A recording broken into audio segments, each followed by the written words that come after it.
everyone, I'm Cole from the Kingdom. I'm here with Jordan from the Exalted March. Hi, everyone. So we're talking about Halo. We're both big fans of the series. We don't really know each other's history with it, but that's what we're going to talk about, and we're going to talk about the original trilogy, 343's games, and then Infinite, and we'll just talk about it.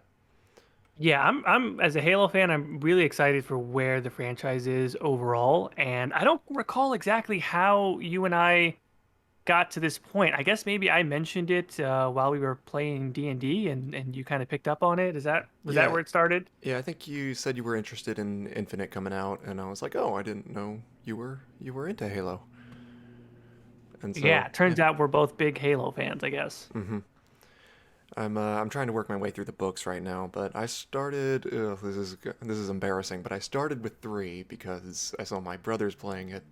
Hmm. Um, yeah, I played through the story, completely lost as to what was happening, but I then went back and watched the cutscenes from the previous two games, but I didn't play them until the Master Chief Collection came out, which I really wanted to play them, but yeah.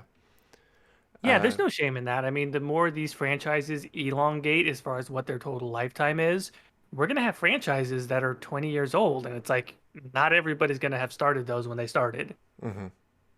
With that said, I think Infinite did a great job.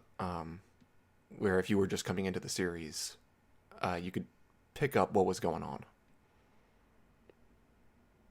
Yeah, I mean, I agree with that entirely. I feel like they said it's going to be not necessarily, maybe they called it a spiritual reboot or something to that Yeah. effect, where they wanted it to be the ultimate jumping in point for new players, which to my mind, they accomplished that. As someone who has been with the franchise pretty much from the beginning, I would say that they did accomplish that. hmm So tell me about your history with Halo.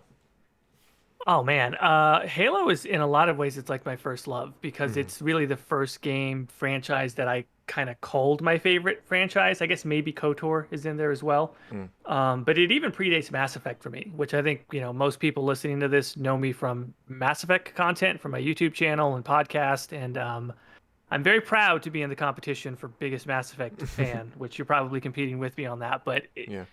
even predating Mass Effect, like the first real science fiction video game franchise that I got into was Halo. Like yourself, I guess I didn't jump in right from the beginning, to be honest. Sometimes I almost forget this because I've played Halo Combat Evolved so many times, but I didn't play that when it came out. I actually started playing Halo 2 really. I think the only thing that I had played from Halo Combat Evolved was there was a kind of a famous demo of Halo Combat Evolved that had come on a demo disc that used to be included with the official Xbox magazine.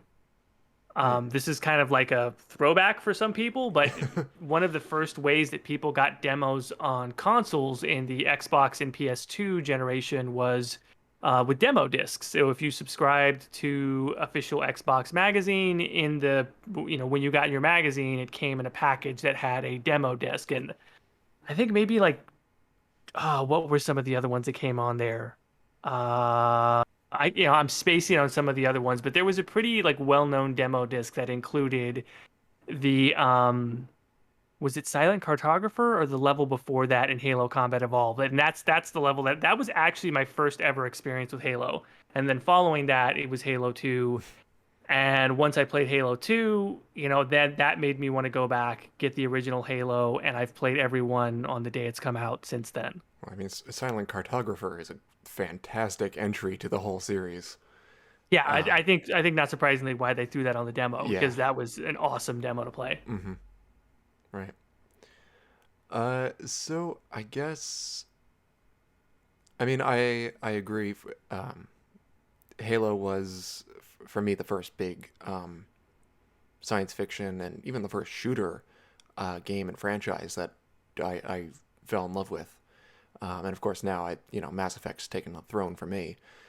But Halo, especially three, will always hold a very special place in my heart. I dumped so many hours into that game, just playing matchmaking, custom games with friends. Um, it was just amazing. One of the reasons I got into making videos was largely because of Halo, because I had started when I saw some Halo 3 machinima, and that made me want to do that.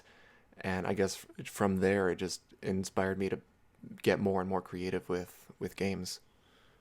So I really wouldn't be here without Halo. Yeah, Machinima, that's so interesting too, because I loved Halo Machinima. I mean, I think Hmm. like so many people, Red versus Blue was really my first exposure to the idea of machinima. Hmm. I didn't ever think about that as a way to tell stories, and that period of my life was also coinciding with me, getting an interest in screenplay writing and kind Mm. of becoming a film buff and all of these other different things. And so seeing that as kind of like this semi-accessible way for people to hop on Xbox Live and sort of like pantomime this little movie Yeah, set that people were doing, that was mind-blowing to me at the time. absolutely. I feel like game companies should have just should just lean more into that, because I know a lot of people actually got into Halo because of Machinima. So I think more game companies should take note. Give people the ability to to make these sorts of things, and they'll market your game for you. Oh, absolutely. And I do think, I mean, like Bungie did a great job of starting to lean into it. Probably with Halo 3 was probably the first time Right. that they started to do that. I remember if you look at the original episodes, if you can find them, the originals, because I think they've remade all of them, Rooster Teeth has. But if you find the true originals of the first episodes of Red versus Blue, they had to do a thing where they did a glitch with the skull on oddball game types to get rid of the reticle. Actually, I think the first episodes had the pistol reticle on there. Uh, And then there was a way to do a glitch where you could get rid of the reticle. I just remember in when they were still in the CE era, they always had the reticle, and you were just kind of supposed to ignore it. But then in Halo 2, some of the first uh, some of the first few episodes had the reticle, and then they figured out how to get rid of it. So I Oh, don't you're know. right. Yeah, that glitch did not happen until Halo 2. You're correct. That glitch did not exist. I'm assuming it either didn't exist or nobody knew about it, but I think it was Halo 2 when that glitch finally came about. Hmm. Yeah, Um, I take notice of weird things. yeah, I mean that was such a cool time, for Machinima because it really felt like anyone could make something and it could potentially go viral, which that's probably not 100% true in hindsight, but it felt that way at least. Yeah, absolutely, absolutely. So let's talk about the franchise since 343 took over. You want to start off? Real quick, I do want to talk about 343 because that's a very it's a very interesting history that I have with those games. But before we do that, I kind of wanted to ask because you talked about like how much time you spent playing matchmaking, custom games, etc. What was I guess Halo 3 specifically, because you mentioned that's when you kind of first were introduced to the franchise. What was Halo like for you socially? Like did that feel like something that was like a big piece that you and your friends all gravitated towards, or like a social circle that sort of rotated around that? Did you have that kind of experience with it? Absolutely. It started, I think, with just looking for people to help me make machinima, but then it just got into us playing games together. And Halo 3 had such charm, looking back on it, where all the custom games were very hobbled together, but it worked. It worked really well. Like I remember I played Fat Kid. Um, I remember school. Just there's so much to love about it. And yeah, it was very community driven. I remember before the party system was introduced on Xbox, Right. you would just meet people in matchmaking and to make some lasting friendships. Yeah. Yeah. Well, it's incredible to think about some of those features you mentioned, like even just doing things like ranking up, Hmm. having a friends list, being in a party in the Halo 2 like lobby system. Those are things that were very common PC features in PC games, and they've become ubiquitous in console games. But in 2005 or 2004, when Halo 2 came out, just having online matchmaking, having a way to play with people reliably, like felt like a huge technological innovation. And then on top of it, having a ranking system, having friends lists, Hmm. that felt transformative. And now, of course, we know that it was because those are standard features for basically every online game. And now, Right. Did you ever go to a midnight launch for? I mean, I guess like have you attended any Halo product midnight launches? I think I went for Reach. Okay, And you know what? yeah. We should talk a little bit about Reach, ODST, and Halo Wars. Oh yeah. No, I love. Oh, you just named three of my favorite things. Yeah.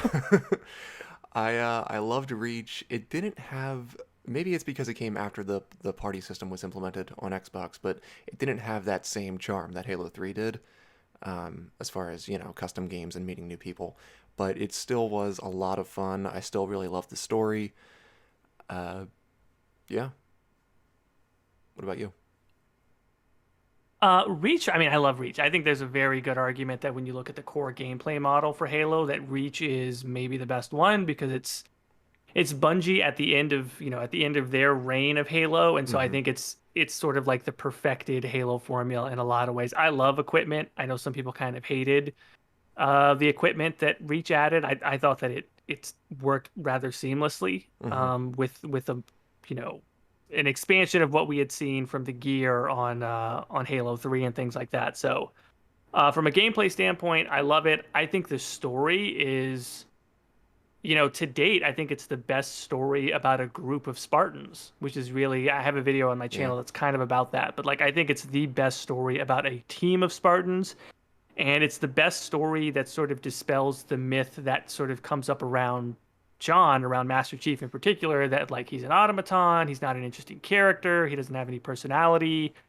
Noble Team is like full of personality, despite the fact Mm-hmm. that many of them are sort of men or women of few words. Like they're pretty Right. short in how they communicate, but they all have these really distinct personalities, which I love. And I think the reception to it is, it happened almost like a decade after Halo Combat Evolved came out, and the video game Yeah. industry moves fast, and so Halo Reach is its reception is very much a product of the aftermath of Call of Duty Modern Warfare Mm. and Modern Warfare 2. Yeah, no, when did Yeah, I Modern think so. Warfare 2 had come Yeah. out by that point. Yeah, so those two games changed the landscape of, you know, basically what gaming was all the way up until, about 2020, 2019, quite frankly, when battle royales became ubiquitous. But Mm. it was sort of like Halo kind of running out of its unimpeded dominance run. And so I think that's why it was never going to land with people the way the first ones did when we were now all used to playing Modern Warfare. Right. I One thing I really appreciated in Halo Reach multiplayer that I didn't at the time appreciate in Halo 3's was specifically with big team battle, you had the opportunity to play a little more tactically than just, in a small arena. I remember being with my friends and tactically deciding, okay, I'm gonna get in the wraith, I'm gonna cover you, or I'm gonna stay up here with the sniper, and I'll tell you if there's someone around the corner, stuff like that. And I want to see more of that in games. I know that's a big thing for the Battlefield franchise, but I just never got into that. Yeah. Um, but there is Yeah, a. Reach I think did a really good job, and it's here in Infinite, which we'll get to Infinite in a bit. But like asymmetrical maps are my favorite. I Mm-hmm. love asymmetrical maps, and I felt like Reach had some really good asymmetrical maps that are tailored specifically so that one side of the map is trying to play the game slightly differently than the other. And to your point, if you have good teammates and you're communicating well, that's super fun. Right. I would have I would have loved to see Invasion expanded upon more because Invasion was one of, if not my favorite game mode. Attackers and defenders, and just moving forward, being pushed back, and having to adapt. That I was I just a totally lot of fun. agree. I Yeah. loved Invasion. But Halo Reach started something in that carried over into 343's games that I cannot stand and makes it so difficult to play the multiplayer, and that is paper mache vehicles. Because I Mm, remember distinctly being on what was it, Hemorrhage in the Blood Gulch remake in yeah. Reach. I remember being in the Wraith and hiding behind the base so that the sniper couldn't kill me in in one clip. I tested it. I and these numbers will probably be, a little off depending on where you hit the vehicle, but I tested. Halo 3, it took 45 shots from the sniper rifle to destroy Banshee. Holy And shit. yeah, and That's a lot. in Reach, it took 5. Oh, wow. Yeah, and it was so annoying. So annoying. If I'm in a vehicle, I want to feel like, heavy weapons are the threat, not sniper rifles, not Yeah. DMRs. And that carried over into Halo 4, and I didn't even touch Halo 5's multiplayer. But I remember playing Halo 4 multiplayer, and 2 guys with assault rifles took my Ghost from full health to explosion. I mean, yeah, I mean, really quick. I mean, that's one where now that you mention it and you give the actual numbers on it, that does seem kind of whack. But I gotta say, like those going back to those Halo 2 days, like Halo 3 days, like people in vehicles just dominated the whole match, like to the point where you basically vehicles I feel like in Halo 3 were less of a factor because like less maps had them unless you were playing big team. Hmm. Like you don't want vehicles in there because people just, and even in big team it's like they were a little bit unbalanced. But what I prefer from a balance standpoint is not like you say paper mache, but I love how the electric damage type in Infinite sort of deals with vehicles. Right. It's a proper counterbalance. Those weapons aren't particularly good on their own, but they have a specific use against vehicles, and they're not everywhere. People aren't spawning with them, you know? Hmm. I remember that being a big thing with a big complaint about Halo 5 was um, all the weapons basically functioned the same way. They did damage, but there was no nuance to them. I mean, the plasma pistol is one of my favorite weapons to this day because, like, I can still pull it off in Halo Infinite. That old plasma pistol Hmm. battle rifle combo. You can surprise people with it, but also stunning someone's vehicle with a fully charged plasma pistol is still one of the coolest things to do. Right. I'm just keep thinking of High Ground on Halo 3. That was my favorite map, and the people in the Ghosts were usually unstoppable, but that's why you had the laser. That's why you had buildings you could hide in and then jump out and hijack them. And I don't know. I feel like it shouldn't take 45 sniper rifle shots to destroy a Banshee, but it certainly should take way more than 5. So I think there's Yeah, a sniper balance. rifle is a beast if it's taking out basically a plane, if you want to call it that, in 5 shots. That's pretty wild. Right. So yeah, let's talk about Halo. Well, I guess we didn't really touch on ODST. ODST was great. Story wise, it was basically just an expansion of 3 since it was in the same engine. But yeah, I don't really have anything more to say about that. My thought. But here's the thing: I always tell people about ODST. There's a scene in ODST where the squad fights a brute. The main group of ODSTs that you're playing as basically dogpile a brute. And I tell people this all the time. I go, that's one of the most essential scenes in the entire Halo franchise because it really wasn't until that scene when you understand what the Covenant is and how freaking badass Master Chief is to just go Hmm. around punching elites and brutes when in reality ODSTs who are like the Halo science fiction universe equivalent of like Navy SEALs basically they're the most elite of the elite outside of snipers. It takes 5 of them like fighting tooth and nail, basically Yeah. jumping on top of this thing to kill one. And that scene to me will always put into perspective how incredible the Master Chief really is, and also, how brave and how valiant all of these Marines are from a story standpoint, fighting against the Covenant. Right. Um, that and also Firefight was so freaking cool. Even though Horde mode existed in Gears of War before that, Firefight was like a revelation. Like that was different than competitive multiplayer in Modern Warfare. Me Hmm. and my friends, even the ones who said they didn't like Halo multiplayer, we played Firefight forever. Like we just had hours and hours and hours of Firefight because it felt so different at the time. Right. I had a very. I kept going back and forth between whether I loved Firefight or hated it. Um, God, I remember spending hours and hours and hours trying to get the endure achievement, Oh yeah, and yeah, that is honestly as painful as that was. It's a great memory. yeah, Um, absolutely. but I will say ODST has my favorite Banshee out of all the games. It's like a The Harrier because The problem I have with every other version of the Banshee is it's constantly moving forward, and Right. I'm running into stuff. I lean down to shoot someone, and suddenly I'm on the ground, and they're hijacking me. So, Yeah. Well, there's that sequence at the end of the campaign. Well, yeah, close to the end, if not the very end, where you're spending so much time in a banshee, and it's epic. I love that. I hmm love the way it ends. yeah. All right. And I guess we'll talk about the Halo Wars at the same time, but I do want to get into Halo to the 343 era now because we've keep talking about it. You want to start off? For 343 era, Yeah. look, I wasn't gonna play them. I Really? actually lied earlier. I said that I've been playing all of the games since they came out. What I meant was the Bungie ones. hmm I wanted nothing to do with it. I played Halo 4.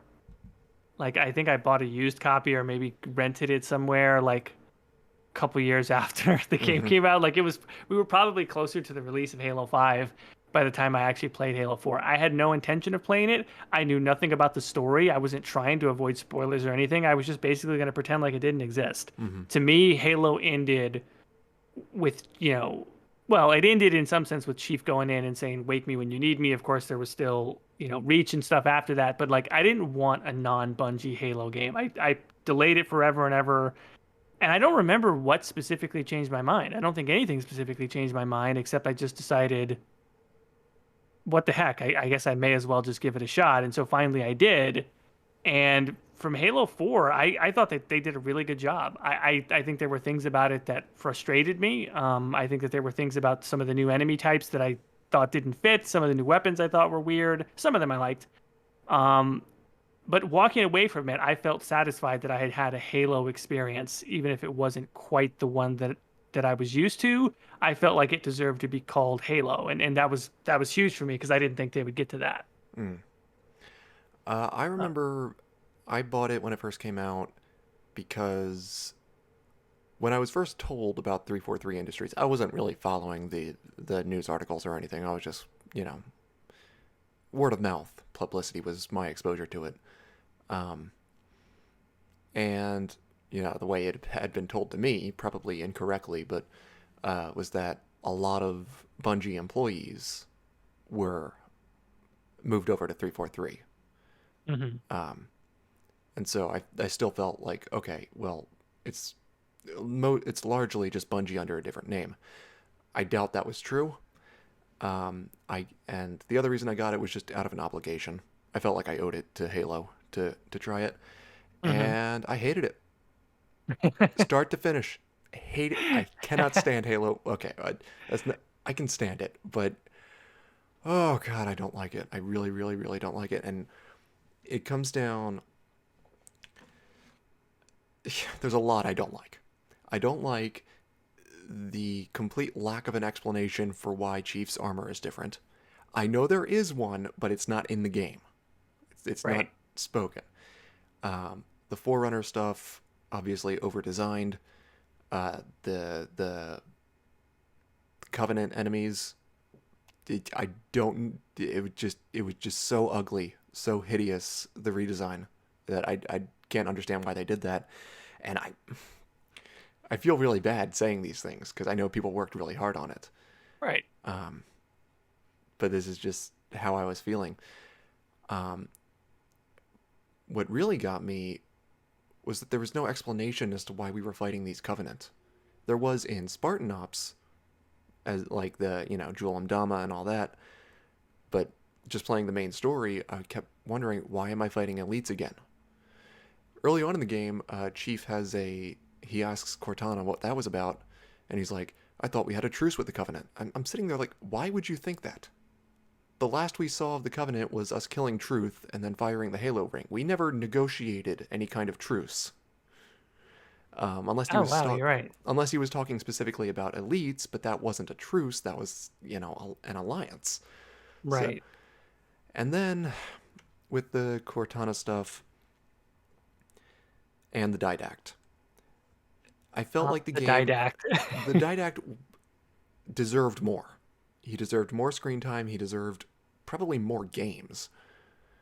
Um, but the game simultaneously felt drawn out way too much. and rushed. Hmm. Because Cortana's rampancy, it was like, all right, let's get her back to Earth. Okay, now we're fighting the Didact.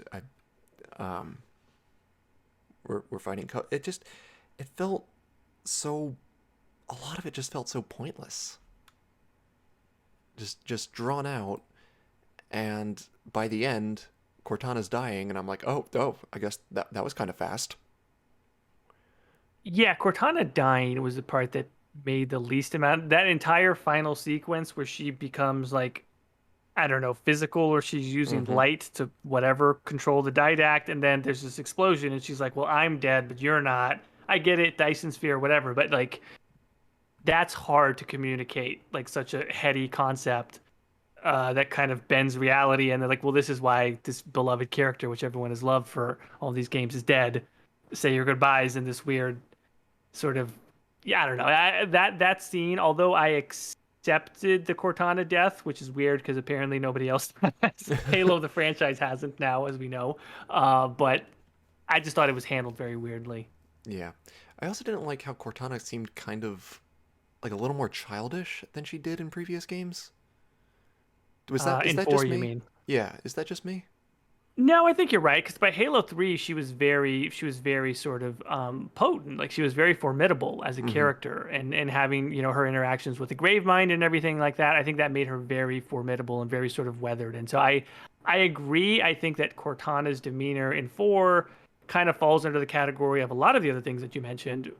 Whether it's the art design of the elites or whatever it was, it's 343 thinking that they had to make their Halo instead of just making Halo. Mm-hmm. And so it kind of falls into that, almost like the Force Awakens, Star Wars. Like it's trying so hard to copy and go backwards while also changing these other sort of aesthetic things that seem sort of arbitrary. And so what you end up with is a thing that has very little soul because it feels like it's trying to tread very softly and not, it's trying to pay so much homage to something else.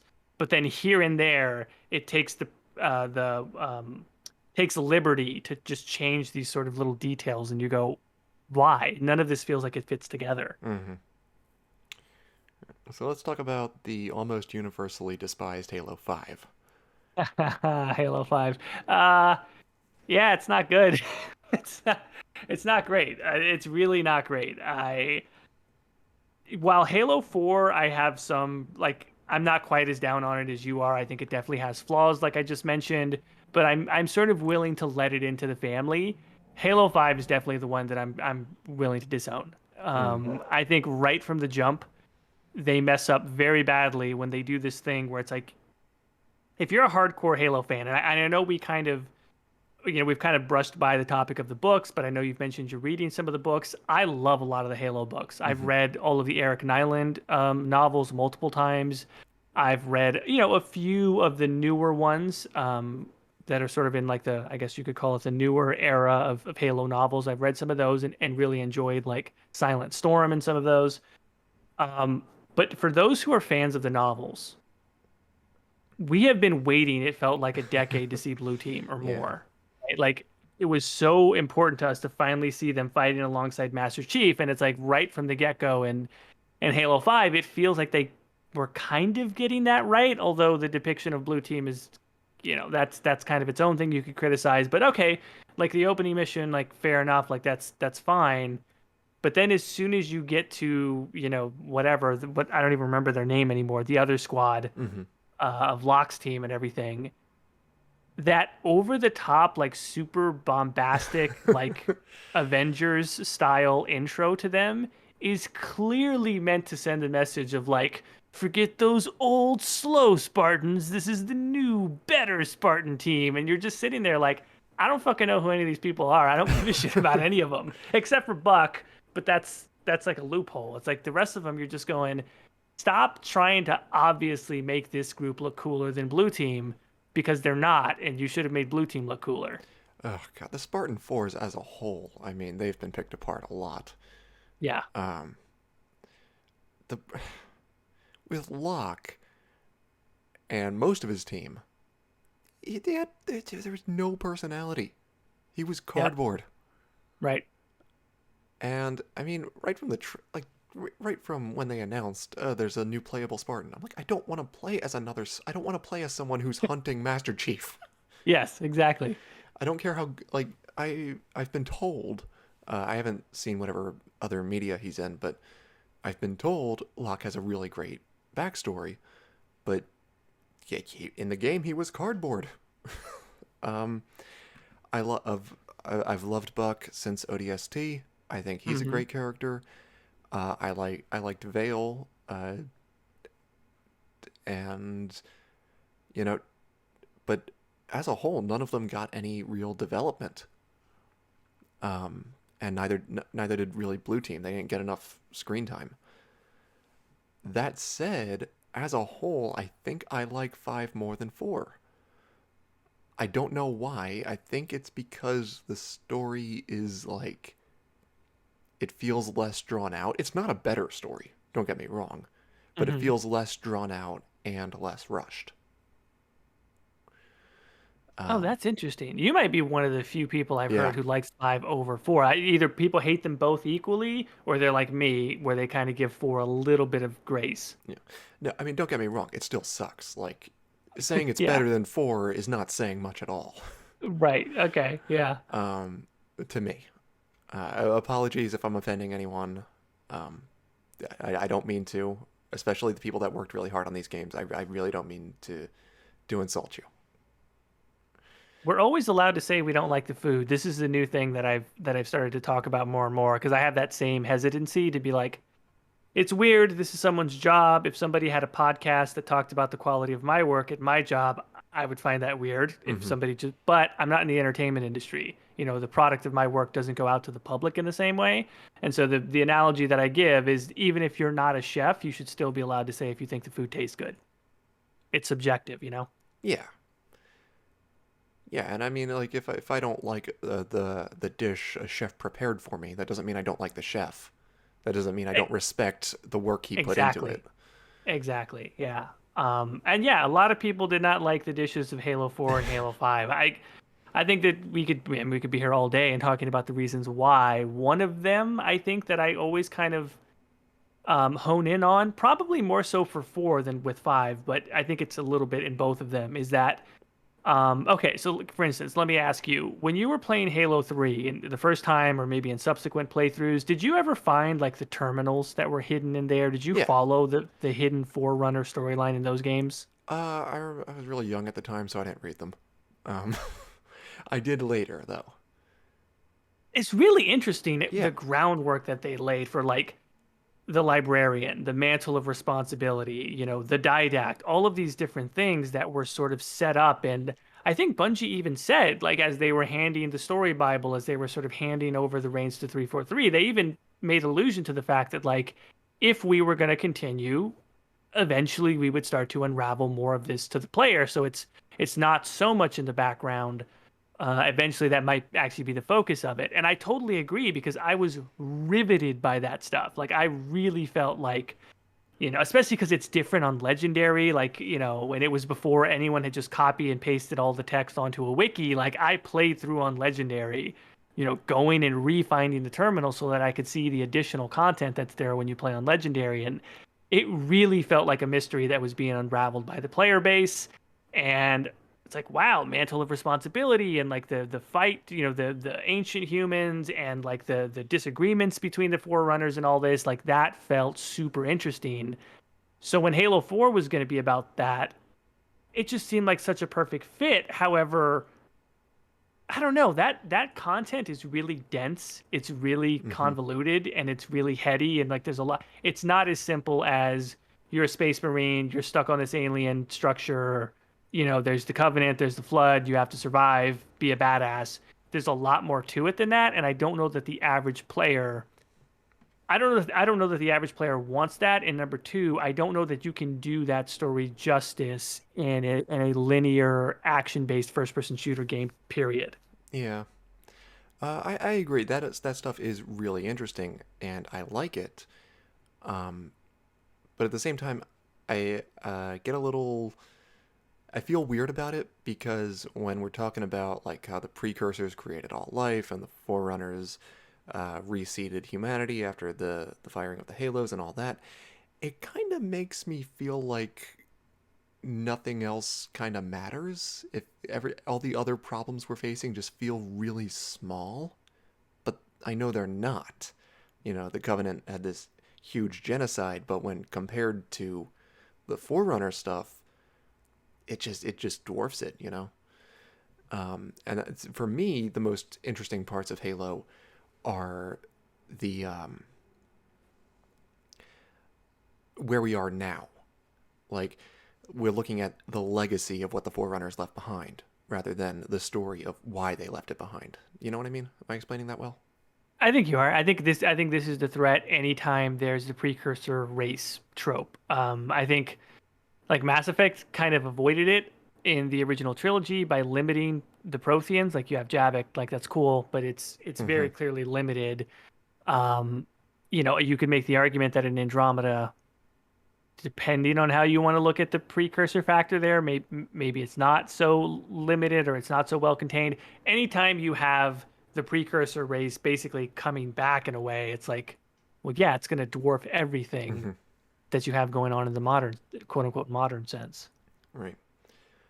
For me, I mean, I think the Covenant remnant factions, and then especially the Banished, are some of the most interesting and best parts of the Halo franchise. Because you're expanding this lived-in world, and they're looking at what the Forerunners left behind, and so again you feel their legacy, but they're not running the show. It's not all about them. Yeah, I love what was done with the Banished. In particular, I mean, like Atriox, like we kind of, I mean, we didn't talk about Halo Wars or Halo Wars 2 that much, but maybe now this is a good place Yeah. to slot that in. I think Halo Wars 2 is essential. Like, I think anyone who, I think even though Halo Infinite does a good job of letting players jump in from that point, like I went out of my way. I had always wanted to play Halo Wars 2. It was one of the only Halo games I sort of not deliberately waited to play it. I just couldn't get around to it. I deliberately played it last year in anticipation of Halo Infinite, and I'm so glad that I did. Yeah. I feel like those are basically telling like almost the same story. Not the same story, but I consider it required reading, so to speak, is to Mm-hmm. play Halo Wars 2 before Infinite. That's the best way to get the story. And to your point, like showing it puts the brutes into, I guess it just fleshes them out more so that not everything in all of the non-human species feels completely centered around the Covenant. It starts to make individual species feel like their own species and like they have their own culture, not just how they relate to the Covenant. Right.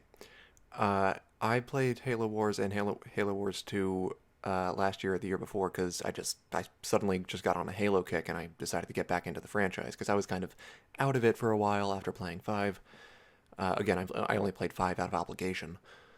Um, but yeah, Halo Wars, and I mean, I liked the first one, but and I wasn't really expecting much from the second one, and then they showed up at the Ark, and then Atriox beat the crap out of 3 Spartan 2s, and I was like, Holy shit. It's just so cool, man. it was Like so it, good. yeah. I loved like the backstory of Atriox, that cutscene where he's about to be executed and he grabs the guy's fist, and then just him building up very very slowly building up this army of outcasts and rebels to fight what until now has been the the strongest military force in the galaxy. So I Yeah, just yeah I love Atriox. I love the Banished. Yeah. it's like so not and also not to not give Halo Wars its due, but I think I replayed Halo Wars 1 last year as well when I played Halo Wars 2 in order to lead into Halo Infinite.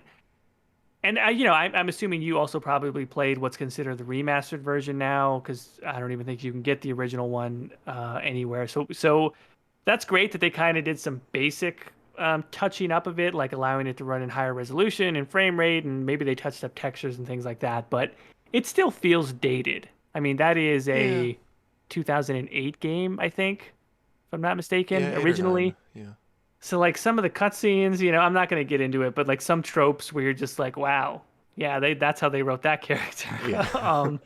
Like I guess that was low hanging fruit. You could just kind of throw those sorts of comments in and what have you. Like the story is, I like the story of Halo Wars. Don't get me wrong. I like that Spartan team very much, but it's very much a product of its time in terms of gameplay, user interface, mission structure, and even story to a certain extent.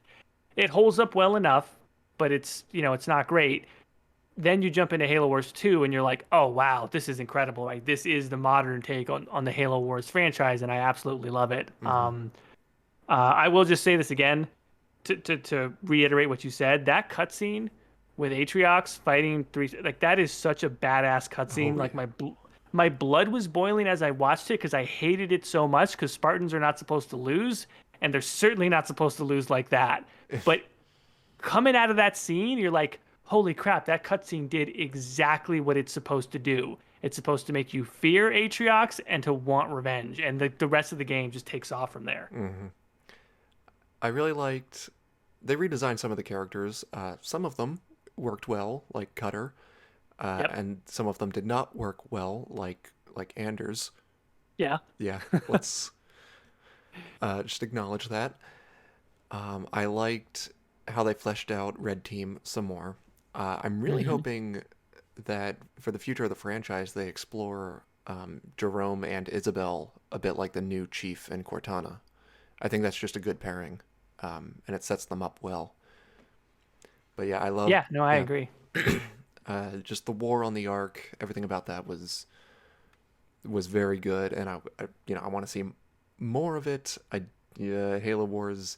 I mean, the whole Halo franchise is on hold for well, not on hold, but Infinite's the only new game for the next 10 years or so. Um, but yeah, I'm excited to see what's going on the Ark, and I'm also excited to see what's going on Delta Halo. So you want to talk about Infinite or not Delta, Yeah. Zeta, Zeta? Let's talk about Infinite. Gosh, where to even start?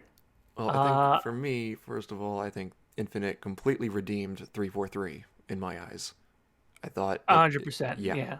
very, very good. It felt like the continuation that I wanted 4 to be. Yeah, totally. I mean, I think, look, this is a weird place to start from, but like I'm going to start from the angle of gameplay. Hmm. The grapple hook is now like that's not the golden triangle anymore. It's now the golden square, right? They talk about like, guns, melee, grenade.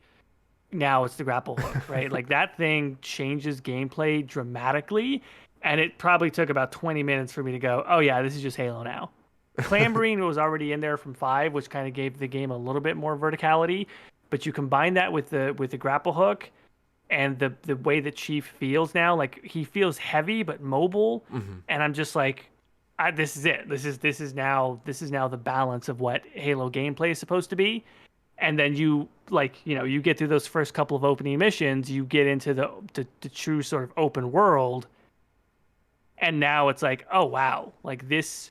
The thing that I said about Infinite specifically from a gameplay standpoint is that when you look at the earlier Halo games, jumping, like trying to get to higher levels of the map, was always something that I think a lot of players tried to do, even though the game wasn't set up for that. Yeah. The maps were just big enough, especially in Combat Evolved, that you felt like if you explored, you could find sort of this alternate path that might help you for the next fight. Um, when you take that concept and then expand it out into what is basically an open world, it doesn't feel like it still feels, even though it's very different, for some reason, it just feels like it was always there, just not as big. And Yeah. I can't believe no one ever thought of that before. But Halo actually makes a lot of sense as an open world game. Yeah, absolutely. I was thinking before Infinite was announced to be open world, I was thinking it would be really cool just to have a fully open world game set on a Halo. That would be just really interesting to walk forward and then look up and see where you started from. Uh, yeah, obviously from very very far away. You're not going to see any details, but I don't know. I just felt like that was um, something I really wanted. And we didn't really get that in Infinite. We're on an island, which is fine. No complaints. Um, I'm just saying, I also would have liked an open world Halo. The grapple hook, when it was first announced, and even going into the game, I'm like, it doesn't feel like it fits. So when I started up the game, I'm like, all right, I'm only going to use this as much as I absolutely have to. And then for the rest of the game, what actually ended up happening was, I'm Spider-Man. So, Yes, so exactly. it was so much more fun than I was expecting. Um, and there was still, while you were talking about trying to make certain jumps in the original trilogy, I mean, that was still a lot of fun. And in Infinite, I found myself doing that with the grapple shot, getting up to places that are way too high and still having to do like trick jumps to try to get the grapple hook to get up there. Yeah. Um, so, yes, it worked way better than I expected it would. Yeah, they got the balance just right where you feel way more mobile than you have any right to be, but it doesn't feel like an easy button for traversal. Like to your point, like if you want to get up someplace really high, you're still gonna have to get creative. You're still gonna have to time it just right. You're gonna have to like use your head to figure out how to get up there. You can't just like grapple hook up, a mountain with no problem. Hmm. Like there's that perfect balance of challenge with also, power fantasy of just feeling you can, you're Master Chief Spider-Man, like you said. Yeah, I keep wishing the range was just a little bit further. But maybe that's part of the charm. Maybe that's yeah. I could see that. I mean, I think the thing that opens it up the most is that one upgrade you can take to lower the recharge time, because that's when you can really, Hmm. you can grapple again before you've actually fallen down, and that's where you get to that Spider-Man like feeling where you're Yeah. swinging all over the place. And if you have the one skull for infinite ammo, recharges instant. I Oh, don't. really? Yeah, I I don't don't. think I knew that. That's Yeah, awesome. I don't have that skull, but I really want to go get it. I need to go and get all the collectibles. Um, yeah, Are we some of safe to say? I mean, we haven't given a spoiler warning, but we're safe to say we're just going to spoil it for anyone who hasn't already beaten the game. yeah, here's a good jumping off point. If you don't want spoilers, we're gonna get into that now, I guess. Spoil the crap out of this thing. I mean, I guess I was just going to ask, like, how did you feel about the story overall? Um, I thought it was great. I remember the exact moment I got hooked was an audio log that you find in one of the three towers, where whoever it is talking about. We thought the halos were meant to destroy all sentient life in the galaxy. We thought everything had died. We were wrong, and I was like, "What? Something survived the halos?" That was the instant I was fully invested. Um, do, I'll come back to that because I want to talk about the weapon.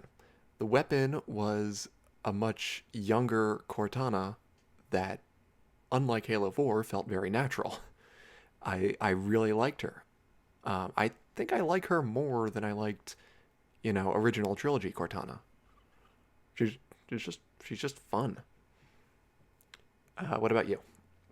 I love the story. I think I agree with everything you just said. I really, really enjoyed the story. Here's what I think they got most correct in Halo Infinite that I don't know that they got necessarily right in Halo 4 or Halo 5. And I don't know if it's specifically because of Joseph Staten. For people who don't know, Joseph Staten was the narrative director, one of the lead writers on the with Bungie Mm-hmm. during their time with Halo, and he came on to join 343 and Halo Infinite kind of late in the development process. Yeah.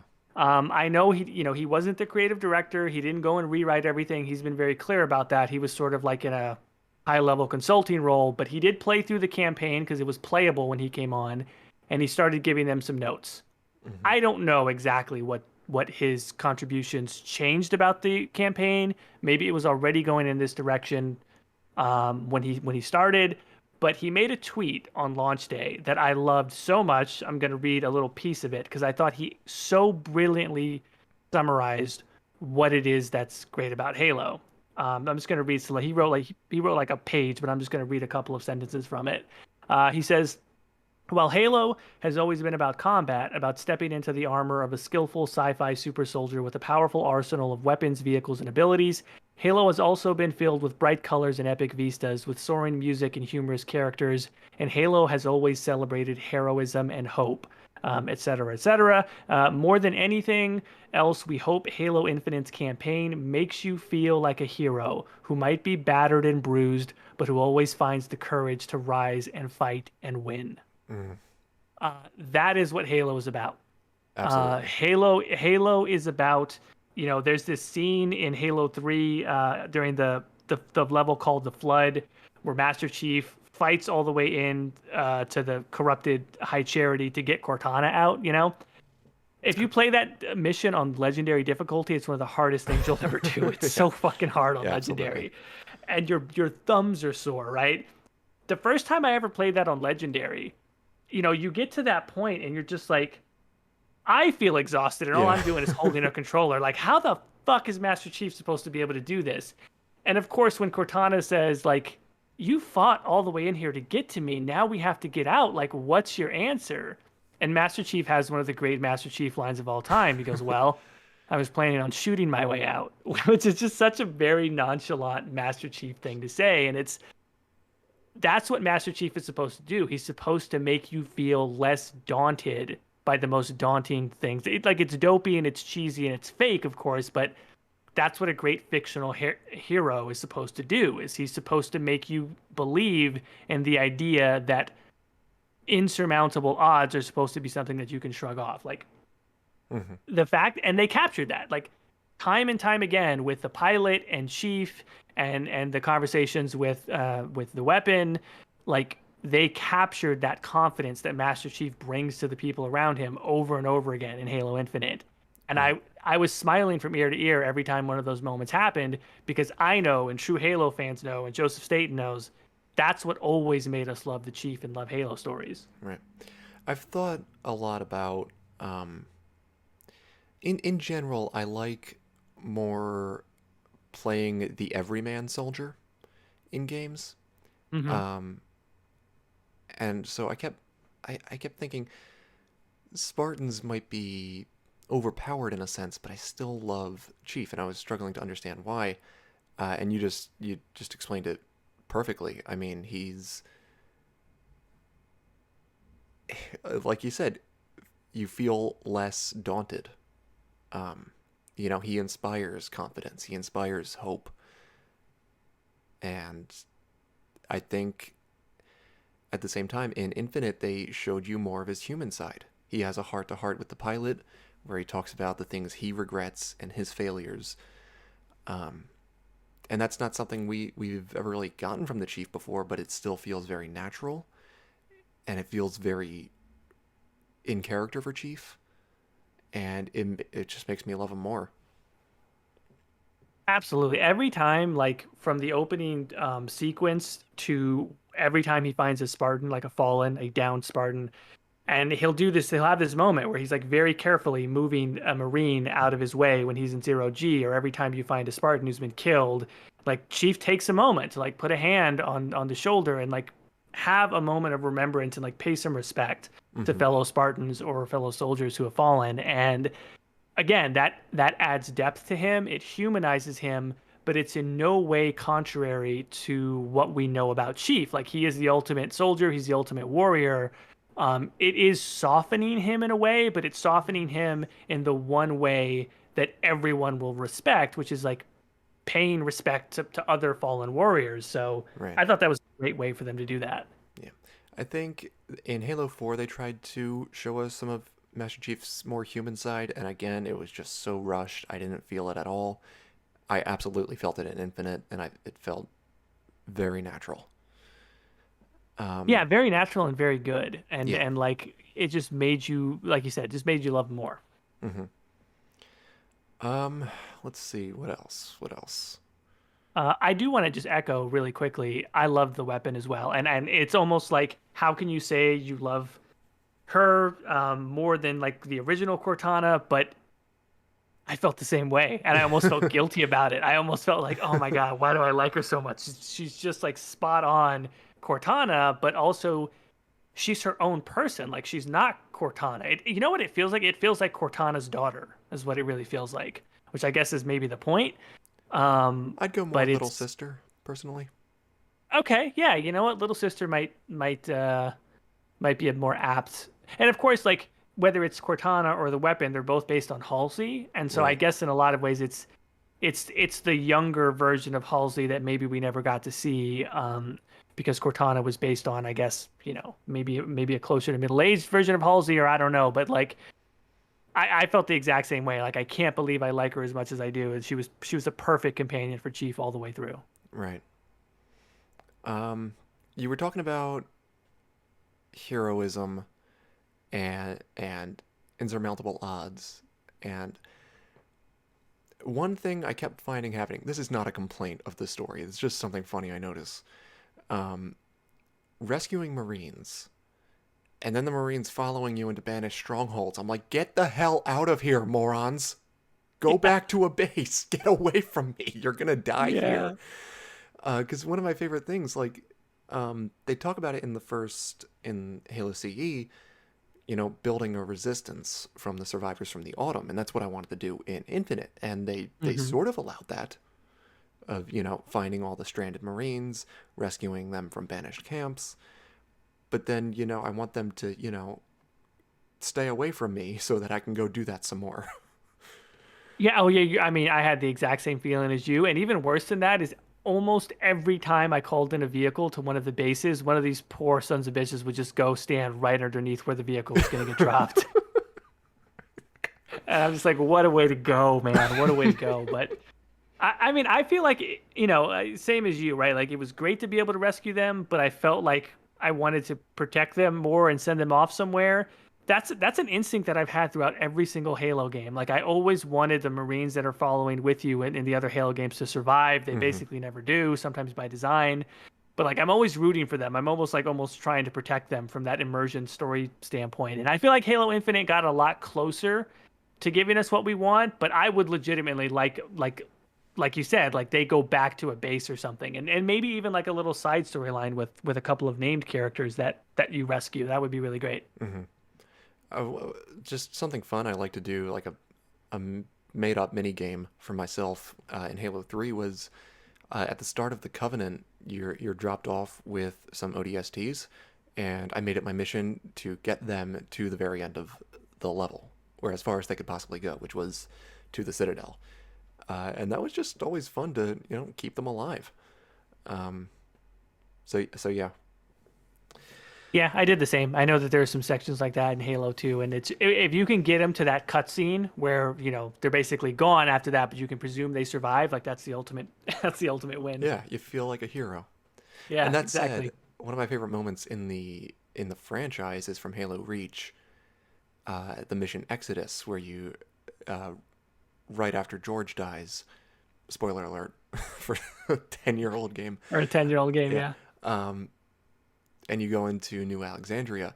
That mission makes you feel like such a hero because you walk in, they're like, "Where the hell did a Spartan come from?" And it's like, "Who cares?" And Right. and then you join some ODSTs. They're like, "The radio's been buzzing about you," and you go talk to a sergeant. It's like it, that mission is really really good for putting you in the headspace of a Spartan. I Um, agree. yeah. And also like in ODST, there's is it level where you're flying a Hornet, I think? And I feel like some of the like you're flying on a Hornet and you can go from rooftop to rooftop, and I feel like some of them are optional as far as like assisting Marines that are fighting up there. That was No, Reach. that's Reach. That is Reach. Sorry, sorry, sorry. I was Yeah. getting confused because it's Reach and there's an ODST reference, I think, with Buck. Yeah, Buck's there. And I love that, right? Because I felt like that was optional. I don't even know if it is, but it's like you can fly around and feel like you're, taking that extra amount of time to help everybody else you can, which I love. Mm. I feel like they tried to recreate that mission in 4, where you're in the Pelican and you're going to the two different the places to stop the Didact. Um, but it didn't hit the same way because there's nobody around. You're alone. You're just flying from one spot to the other. Yeah, I agree. And I kind of liked that Pelican sequence in 4, but it just doesn't, I didn't like the Forerunner enemy types nearly as much. I found them to just be kind of annoying. Yeah. Let's talk about Cortana a bit. and she went mad in Halo 5. Nobody liked that. I liked it more with the theory that she had the logic plague, which is just such a cool concept in and of itself. And I am slightly disappointed they didn't continue that in uh, in Infinite. I almost called it Inquisition. um, but I do like the way they concluded her story. Her final goodbye to Chief was way better than it was in 4. Um, and one scene that stands out to me. Hold on. Before I get to that, did you for a second think Atriox was actually dead? No, I no, I didn't. Absolutely Like, not. they're not going to kill a character this good off screen. Yeah, no, not Um, at all. yeah. I started to question that when you're going through some of the memories, and oof, when she is looking away and she says like, "I knew you'd come," yada yada, and she turns around and it's Atriox. That was that was so cool, and I feel bad for liking Atriox as much as I do because he's a villain and he kills so many people, but he's kind of awesome. He's Um, one of the best antagonists ever. I appreciate the writing behind Atriox so much. mhm, mhm. Um, and then when Cortana destroys Doizak, the brute homeworld, that I felt my heart sink. I was like, "Oh, did she really just do that?" And it zooms in on Atriox's face, and Atriox is obviously like this huge, imposing, charismatic threat, and you see him react in defeat almost, and then to see him take revenge. Um, but I started to doubt his survival when they showed what happened with Cortana blowing up that part of the ring, and all that. But I still felt like, come on, Atriox is alive. I did not Yeah, feel. Yeah, sorry, go ahead. no, I was just gonna say, like, I agree with you that I didn't think he was dead, and I was just so I felt like his absence in Halo Infinite, as opposed to Decimus, right? The other his sort of the other guy that you're dealing with. Like, I thought it was going to be Atriox through and through. I just thought his absence is strange in Infinite, to be honest. Yeah, I really didn't care about Escherum. For me, he was always Escherum, just it was. Sorry, yeah. Decimus was in Halo Wars too. that's right. I just thought whoever this big boss is always going to pale in comparison to Atriox. And at the beginning of the game, um, they got the Cortana voiceover being like, "If you knew how you were going to die, whatever, whatever," and then holds Chief up after beating the crap out of him. Which, yeah, the Halo Wars 2 cutscene was better overall, but it was refreshing to see Master Chief lose. Honestly, it hurt, but it was refreshing. But Atriox holds you over the thing, and he's like, "I am Atriox, and my face is the last thing you'll ever see." I feel like that is foreshadowing Master Chief's eventual death. You know, that's a good. I mean, look, if you're right about that, that's a great call. That's like that would Mm-hmm. be a great prediction. Maybe. I mean, maybe at this point, I think Master Chief's death is a real dicey proposition for the health of the franchise. Never mind the fact that the story integrity, it could probably make sense in a variety of different ways. I just don't know if, as a popular Mm-hmm. media franchise owned by Microsoft who needs to Yeah. sell Xboxes forever, I don't know if they're ever going to be able to do it. I think they wanted to set up something like that with a new character, like a Locke or something like that, but they haven't Yeah. they have not shown that they can introduce a character that people will accept, except for maybe Noble Six, and Noble Six is dead also. So, Right. yeah, Uh, you know, like I was saying earlier, I feel like Jerome and Isabel could be a new face I to the agree with you. franchise, but again, yeah, killing Chief is kind of a big step that I'm sure Microsoft is terrified to take. But Chief is getting old, and they actually talk about that in what is it, Shadows of Reach, the kind of prequel to Halo Infinite, Yeah, and Chief's yeah. talking like he's just getting old. Yeah, He I can't mean do this he's forever. he's Yeah. he's human, and Halo is supposed to be a more grounded. well, so, I mean, it's science fiction. Yeah. It's fantastical at moments, but it's a little more grounded than some other franchises. But the problem is, Master Chief is like he is Link. He is, he is Kratos. Like he is that level of icon within not just a gaming franchise individually, but within a system ecosystem. So, thank God Link is basically just repeated iterations of an archetype, and Kratos is an immortal god because Sony and Nintendo don't have to think about that. Hmm. All right. Is there So, anything yeah. else we want to talk about? We've been going for a while here, so. I did want to ask you as a wrap up to this, since this has kind of been our overview of the Halo franchise. What's your favorite out of all of them? If Uh, you had to I, pick I, one. I choose not to answer. Oh no, I can't. I can't. it's too hard. No, It's like your honestly, kids. it's got to be three, just because of the place it holds in my heart. That's a special one for you.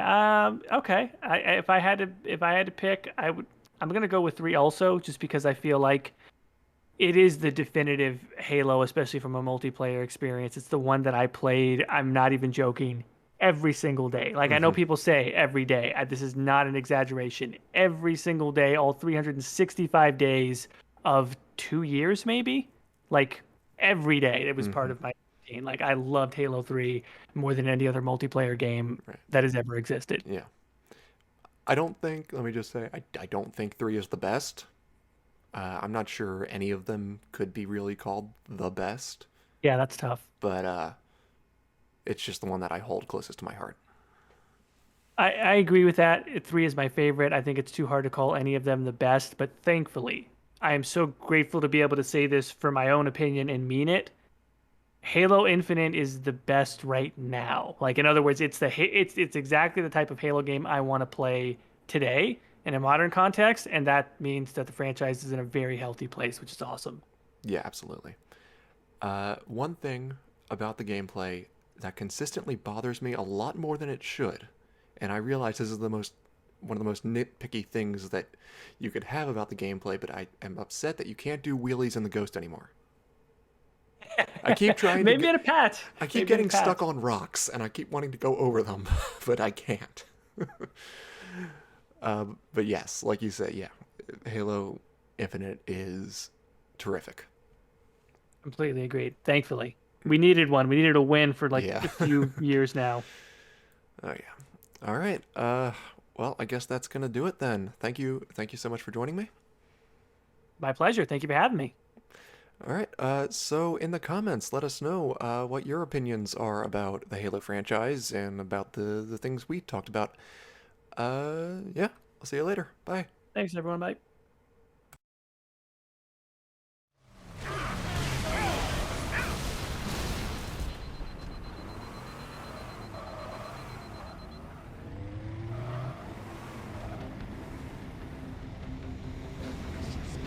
Heads up, people! We got drones inbound!